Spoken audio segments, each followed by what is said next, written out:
beautiful dream. It was the perfect day. And all I could think about was how much I wanted to cut you all open and then climb inside your bodies so that we could stay one happy family. Mom? Mommy's with the maggots now. Evil Dead Rise de 2023 é o quinto Evil Dead, o segundo sem Sam Raimi, que surge 10 anos depois de Evil Dead, que foi um dos primeiros filmes, se não o primeiro, que arrancou com esta tendência parva de fazer remakes, reboots ou o que é que seja com o nome do original, e as pessoas depois não fazem ideia que raio de filme estão a ver. É o primeiro desta saga a sair das florestas, das densas florestas assombradas do interior americano, a colocar-se no meio da cidade, num arranha-céus, num edifício alto, abandonado, meio em ruínas, para animar uma noite de uma família que já por si tem traumas que cheguem. O primeiro Evil Dead de 1981 é o de Sam Raimi, foi o que começou toda esta saga de cinema. É um filme que costuma dizer-se meio académico. O primeiro filme dele é um clássico do terror, com muito stop motion. É um filme que, digamos assim, tem aquela essência Sam Raimi, mas é ainda de poucos meios. Em 87, Sam Raimi volta a Evil Dead com um filme que poderá ser interpretado como remake. Teve alguns problemas com direitos de autor e então ele teve que refazer o final do outro filme,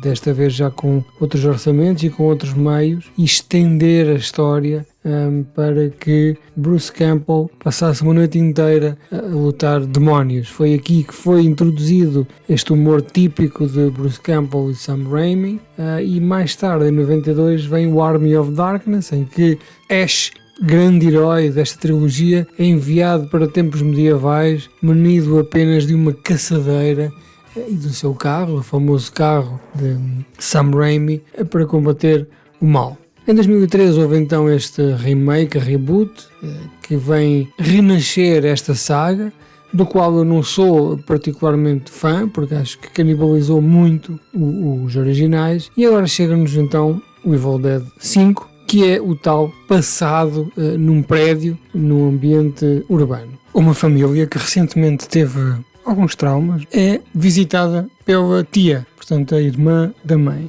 A tia vem também com um problema muito delicado. Ela andava pelo mundo a curtir, a ser técnica de guitarristas famosos em concertos, até que engravidou e aparentemente não se percebe bem quem é o pai, e dá a ideia que ela vem visitar a irmã à procura de algum suporte emocional e talvez também ajuda numa decisão. Acontece que nessa mesma noite da visita há um conjunto de eventos que eu considero manhosos, em que se descobre o Necronomicon, escondido ali tão perto, com um conjunto de discos de vinil, e convenientemente também o irmão desta família é DJ, leva para casa, e ao passar estes discos invoca então aquela tal maldade que nós tão bem conhecemos, que é um conjunto de encantamentos, feitiços, que fazem com que os demónios voltem para se apoderar. Se antes este esquema era bastante gráfico, eu diria até uma espécie de violação, uma espécie não, era mesmo violação, se bem se lembram, nos filmes do Sam Raimi, a própria floresta abria as pernas às senhoras e elas eram penetradas pelo mal. Mas estamos aqui em 2023 e há certos conceitos que, valha-nos Deus, nem a brincar. E então aqui o mal simplesmente aparece como uma ventania e apodera-se desta mãe. Foi, em má hora, tratar da roupa para lavar. Entretanto, também vem para cima, imediatamente possuída, e começa aqui esta guerra desta família, que entretanto se vê privada de comunicações, porque as comunicações GSM são terminadas, falta eletricidade, inclusivamente a escada que dá acesso ao 13º andar, ou ao 14º onde eles vivem, colapsa, e o elevador, como sabemos, é a primeira coisa a ter problemas quando há estas chatices com demónios. E então eles ficam presos naquele andar, com a ajuda de alguns vizinhos, e os demónios levam a sua avante nesta sequência previsível, não é? Que que irão ficar só algumas pessoas no final vivas. O filme joga muito com esta questão emocional da família, porque estamos a falar de crianças, apesar dos filmes anteriores já lidarem com pessoas que se gostavam, não é? Casais, irmãos. Aqui temos uma mãe, que poderíamos considerar até mãe solteira, não é? Porque foi abandonada pelo marido, que abandonou os seus filhos. 3 filhos, claramente pessoas em apuros, pessoas que precisam de ajuda, pessoas que estão em dificuldades para sobreviver e só lhes faltava mesmo demónios para piorar a vida. Então, temos aqui uma criança muito nova, quase bebê.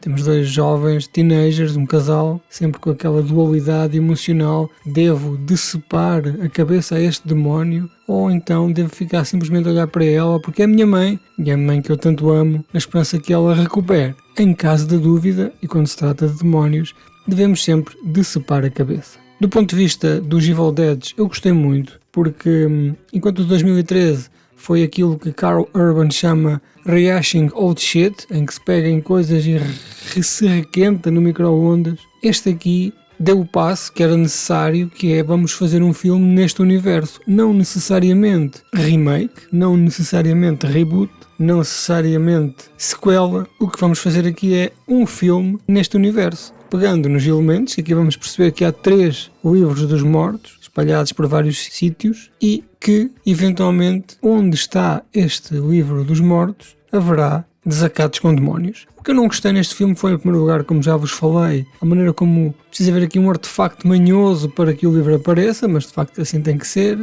Mete-me alguma confusão terem removido o humor do filme, se bem que neste tipo de argumento o humor não tem muito espaço, não é? Estamos a falar de famílias destroçadas. Também o 2013 penso que já não teria, se vamos falar de humor, o pináculo do humor nos Evil Dead será o 2 e o 3, o Army of Darkness. Achei que se suavizou muito na questão sexual dos demónios. O filme é carregadíssimo de violência, de gore, de situações extremas que nos fazem fechar os olhos, manter só um olho meio aberto, porque de facto as coisas metem confusão, nomeadamente uma cena com um ralador de queijo ou umas facadas bem dadas. Achei que esta saga se começa perigosamente a aproximar do conceito do zombie mais comum, até porque aqui os demónios contagiam-se por um esquema zombie.